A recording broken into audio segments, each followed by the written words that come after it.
Well, hello everybody, Jason up New Age Revolution Cave. For a good old, hey, do you remember?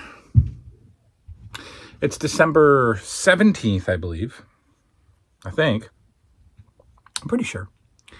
And next Tuesday and Wednesday is Christmas. And the room is, like every year, being used as boxes, Amazon boxes and empty bags stack up, and over there is all the presents and stuff that I have to put together, and wrapping paper stuff down here, and as it is every year. And the house is decorated and all of that stuff. But I'm not sure it's starting to feel weird. It's starting to feel a little bit detached, I think, because the kids are not, we've talked about this before, the kids are not into a whole lot of stuff this year. And so the plethora of presents that has been under the tree every year has been shrunken significantly. And even last night, Finley was sitting on the couch with me, and we had mentioned to them that they had not written their letters to Santa yet. And usually that creates a massive amount of chaos. Well, actually, it's the first year that we had to remind them that they hadn't written the letters yet. Usually those are done in like November.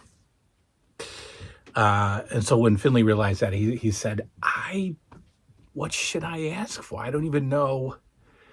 He's like, well, I want some hats and I guess maybe a Spider-Man Funko Pop. And I'm like, and so they don't know that I feel gloomy about it, but there's a little bit of forecasting,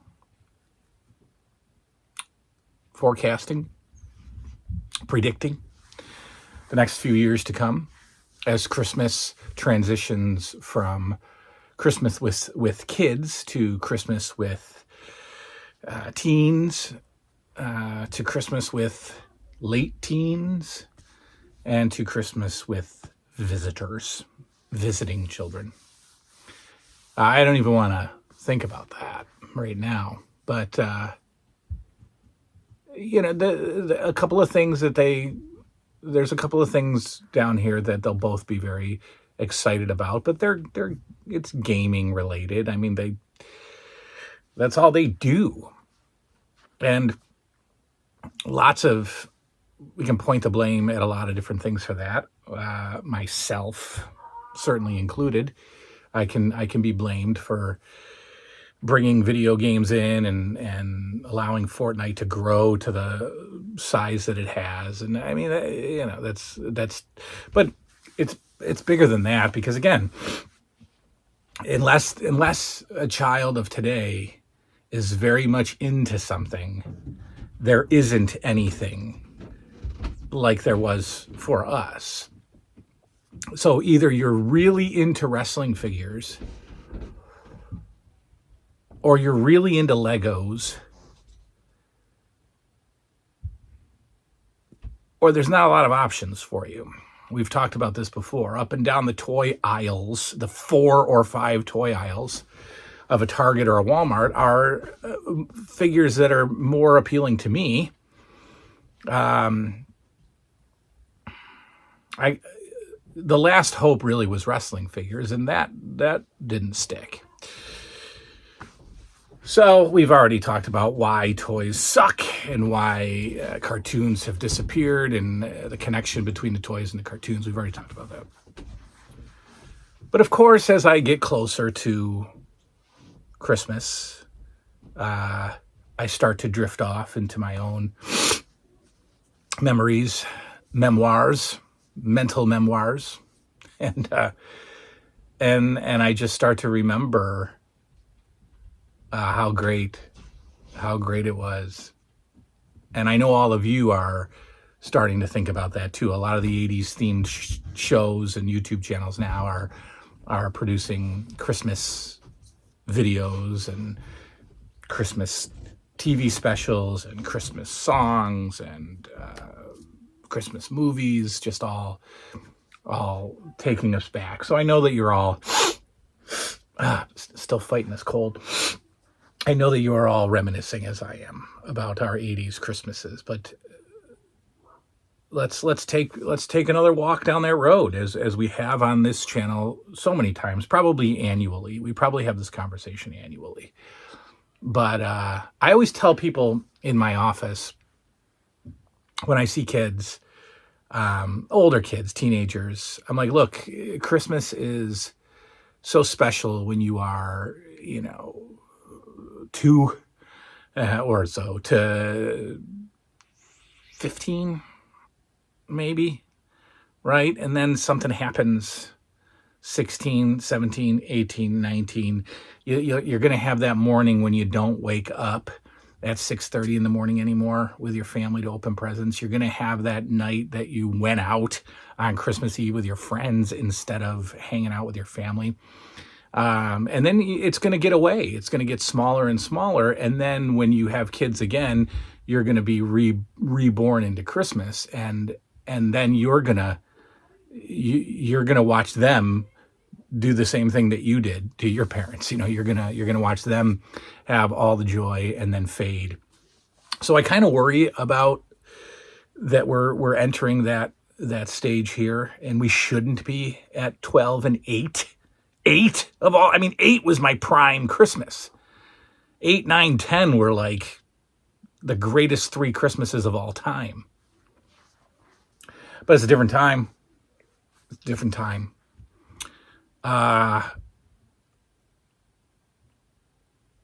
If it was December 17th in 1985, we all would be floating on a cloud right now. We would be wrapping up school.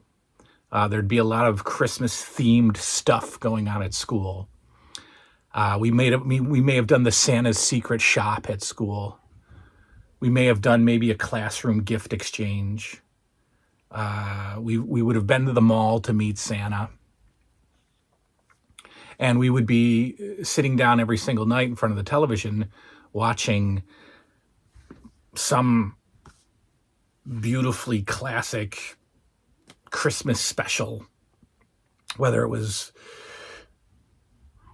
Rankin and Bass, whether it was A Christmas Story, whatever it was.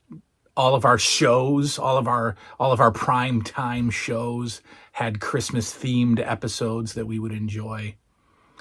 And again, December 17th, 1985, we went to bed every night bursting with anticipation for the day to come. And for me, back then, the day was Christmas Eve. The day was Christmas Eve. And again, we've talked about this a bunch of times on the channel, but it's the theme. It's the time. So we're going to talk about it again. There's plenty of new folks here who haven't heard this, but Christmas Eve was in many ways more special than Christmas Day for me because of what we did and the fun that we had and the feeling, the indescribable feeling. That's another theme of the channel, indescribable feelings. You can't capture the Christmas Eve feeling of 1985, 1986, 1987. You cannot fully, verbally articulate the feeling. You just can't. You know it. You can feel it, but you can't tell somebody else what it feels like. You just know. You know what it feels like, and I know what it feels like, but you can't tell me what it feels like, and I can't tell you what it feels like.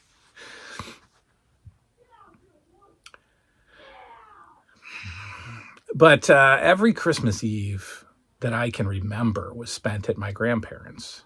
I didn't move in with them until I was like, I don't know, 14, 15.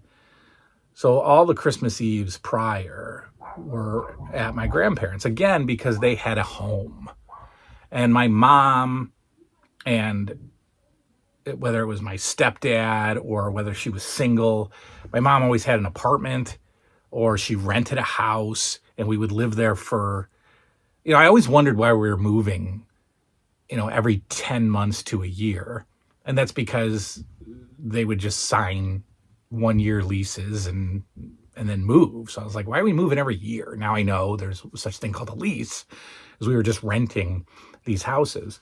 But my grandparents had a home that they had lived in for years. And so we would go there because it was comfortable and it was warm. And my grandmother just wanted to have us there. So we would go there, and it was always dark when we got there, and it was always snowing. It was always dark and it was always snowing. Now that may not be accurate. I'm sure that there was a Christmas Eve without snow. But in my little brain, it was always dark and it was always snowing, and we would pull up to the driveway, and we'd burst into the house, and you never used my grandparents' front door. You would always use the side door, you call it, which went into the garage, and then you went into the house. And you could smell Christmas Eve the moment you entered my grandmother's garage. In fact, you could see Christmas Eve the moment you got out of the driveway and you looked at my grandparents' big picture window in the front yard, because it was fogged up. Why was my grandparents' window fogged up? Because my grandmother was boiling sausage. And that was the smell that I would get as soon as I walked into the garage. Now I'm seeing it because the windows are foggy. I kid you not. The windows are fogged up because my grandmother is boiling sausage in a pot that you could sleep in at temperatures that would melt you. You walk into the garage and you smell Christmas Eve. Christmas Eve is a mixture of boiled Polish sausage, cigarette smoke, and just grandparents.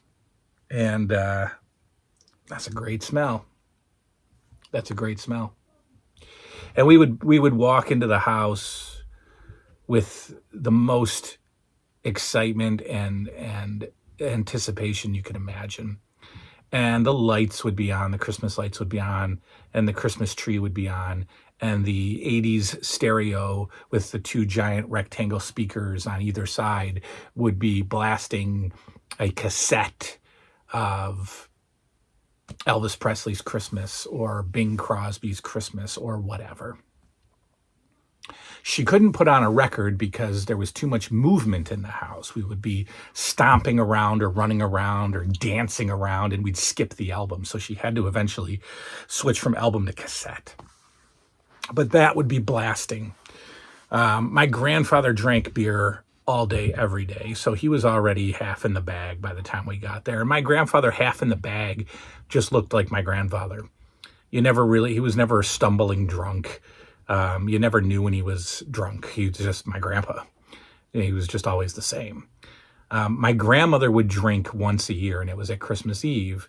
And that was always weird to walk in the house and see my grandmother sipping on a can of Jenny Light. But that happened. And yeah, she'd have the dining room table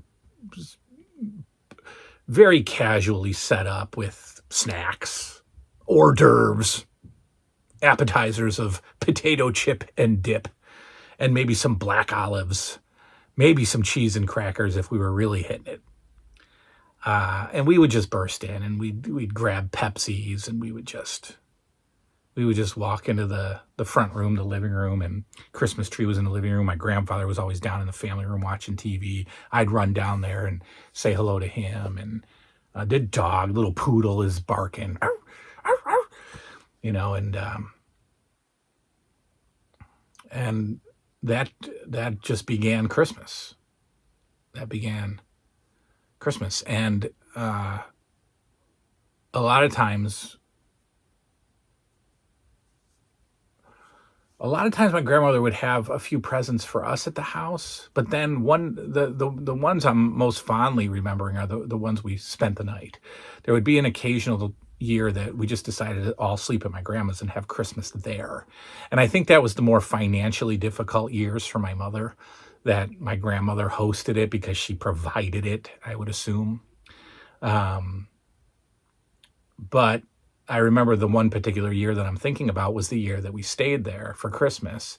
And that was a magic that will never be duplicated. Spending the night at my favorite place in the world on my favorite night of the year cannot be ever redone.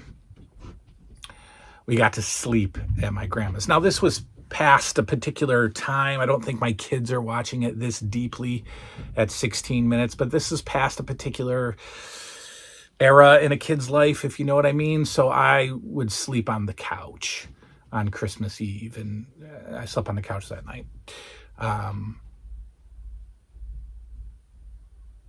And I just remember Christmas Eve, we were allowed to open one present.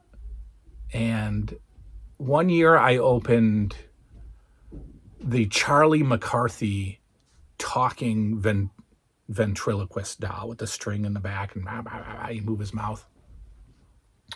That was one present that I'd opened on Christmas Eve. And so I don't have any of the photos that are all put away, but there's a photo of all of us sitting there like on the floor on Christmas Eve, and I'm holding my Charlie McCarthy doll like it's a child.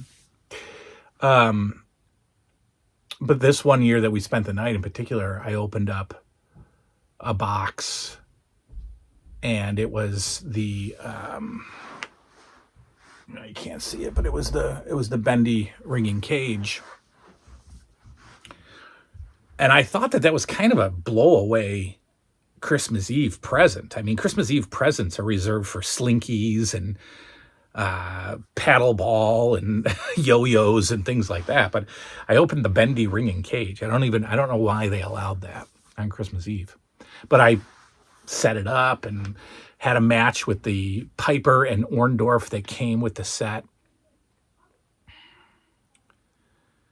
And then, but I would always be distracted by this massive square box, forget package, box underneath or on the side of the tree, tucked, over near one of the lounge chairs, one of the sitting chairs. And it was just this massive square container. And they only had enough wrapping paper to cover the top of it. And I could see that it was an appliance box that my grandfather had cut the top of, cut it down a little bit. So it was probably about, I don't know,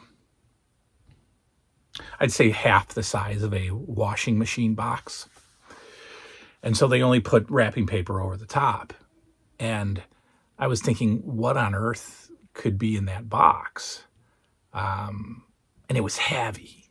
Like, of course, when you're alone, somebody's distracted in the other room and you kind of like move it a little, and it was heavy to push. I was like, what on earth did I ask for that it was this size?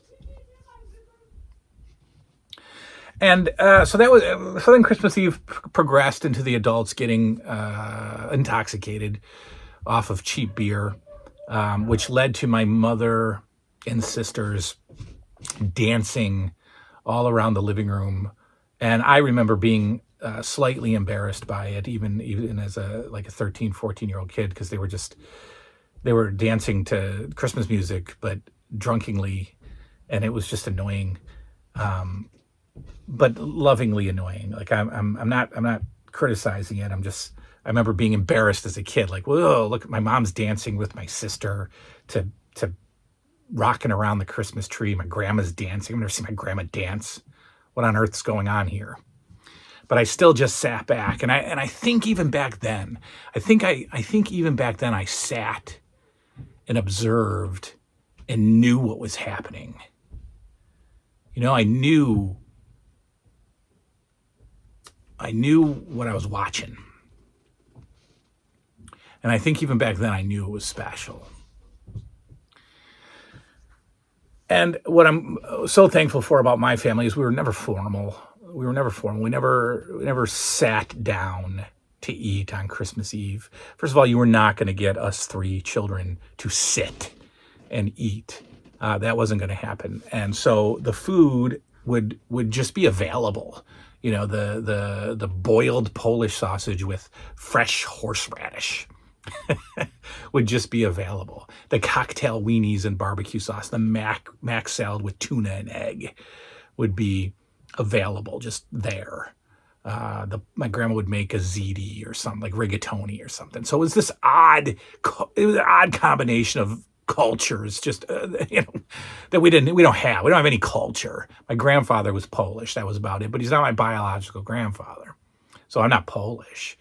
But she would make him the Polish sausage, and then we'd have pasta, and we'd have mac salad, and we'd have cocktail. We're just mutts. And we'd all just grab a paper plate, and just eat wherever we could find a spot. Eat in front of the TV, eat in front of the tree, eat in the living room with dancing Christmas music. And I don't remember the nights winding down. I remember we would go to bed at like 9:30. And I remember that night everybody went upstairs, and everybody went to bed, and the house was dead asleep by 11 o'clock, 10:30. It wasn't like the old folks would sit up and play cards or anything. We all went to bed because I think everybody knew that we'd be up at 5:30. So that morning, I remember 6:30, and we were always so annoyed because my mom was slow to get up, probably because she was feeling it from the night before. My grandmother would always have to make coffee, and we're dying. I mean, we're going absolutely insane. Children don't want to wait for anything on Christmas morning. I think it's cruel when parents are like, well, let me go to the bathroom first. Let me get my coffee. No. You do that every other day of the year. There's no waiting for Christmas. But anyway, I just remember cracking open that box. And as I've told a million times, inside was... So realistically, 15 LJNs, 15 carded LJNs, maybe 3 or 4 or 5 sets of Remcos, and maybe 5 or 6 bendies. So what's that? 25, 28 figures.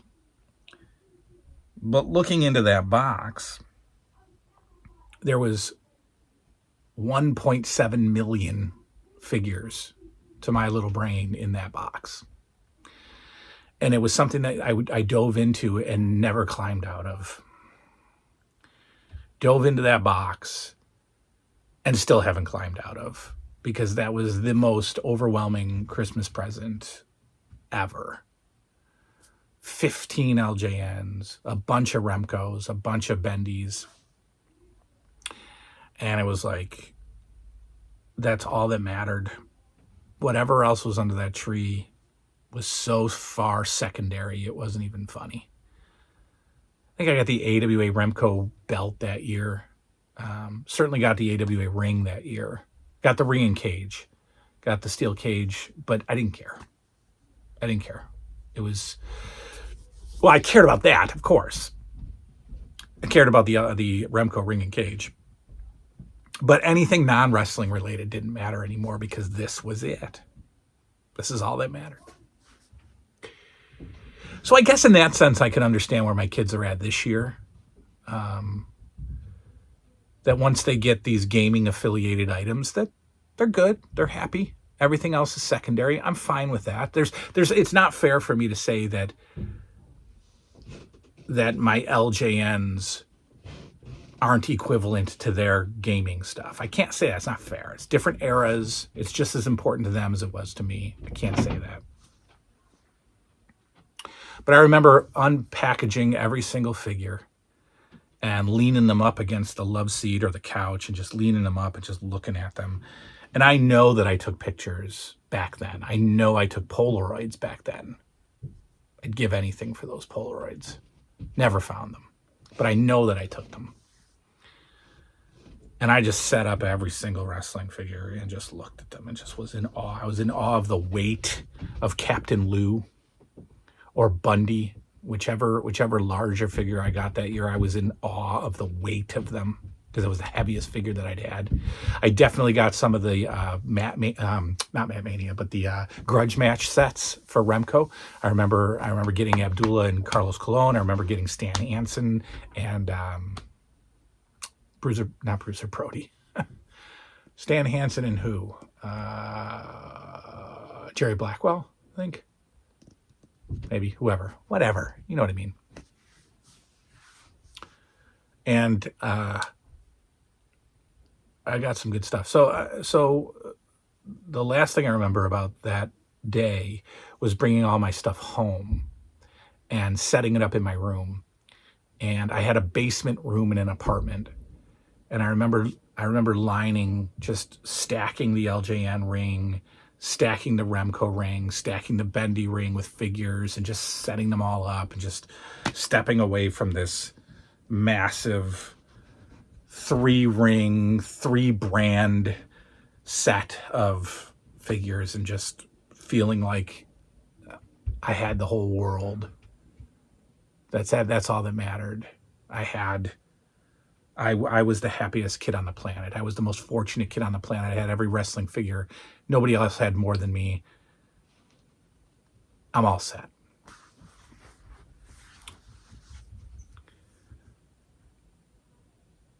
And while my Christmases after that were great, they never matched that. They never matched that Christmas. The Christmas of the LJN box will never be matched.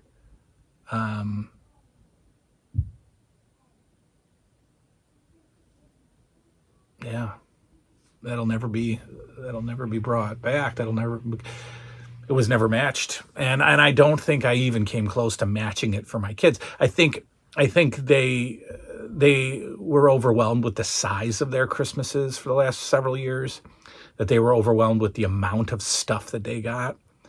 That they just felt like they were collapsed under a pile of plastic. But aside from like Liam getting the PS5 a couple of years ago and his reaction to that, because that was the year that they were unavailable absolutely everywhere. You couldn't get them, you just weren't getting them. I sold that in October. I made it known that PS5s were not going to happen. And of course, I pulled the gimmick where I hide it in the other room and I make him go get something, and just watching his expression was awesome. But I don't think he'll be sitting here at 48 years old going, "Oh, that morning that I got that PS5." I don't think they'll do that. And that's our fault. That's everybody's fault. That's the world's fault. That we've changed what kids look forward to. But anyway, is this somber? Maybe. But no, it's a nice thought. It's a nice memory. I miss my grandparents. I wish, well, I can't say I wish they were still here. I mean, they'd still be in their 80s. I wish that they had known my kids. Because at least for a few years, they would have probably been their most proud and most happy for me. Seeing their favorite person in the world create his favorite people in the world. I think they would have loved that. But they were just a little late. My grandfather actually was 1 year late. My grandmother was 3. So but that's okay. Anyway, yeah, Christmas. We're going to enjoy it this year, despite this video. It'll be a good morning. There's, like I said, there's a couple of things that they both want very much. And yes, it's gaming related. And yes, it's not that big of a deal to me. But for them, the era that they're in, great. It's what they want. But it's hard because we've been wrapping over the last few days, and we've been wrapping a lot of clothes. We've been wrapping a lot of sneakers, you know. Really? Liam's got a bag of socks, like a bag of fun character socks. There's a few toys. I mean, there's some good, there's a few like Funkos, a few figures. I don't want to give away too much. I'm not going to watch this anyway, don't worry. But it's different. It's different. Feels different. But we can't get it back, guys. And that's why we connect, and that's why we look for like-minded people. That's why we sit in, whether it's our cave or whether it's our den or whether it's the movie room or whatever, the deuce, whatever it is, it's whether it's a corner of your office, whether it's a poster on your wall or a whole entire room. This is why we do this. Because we gotta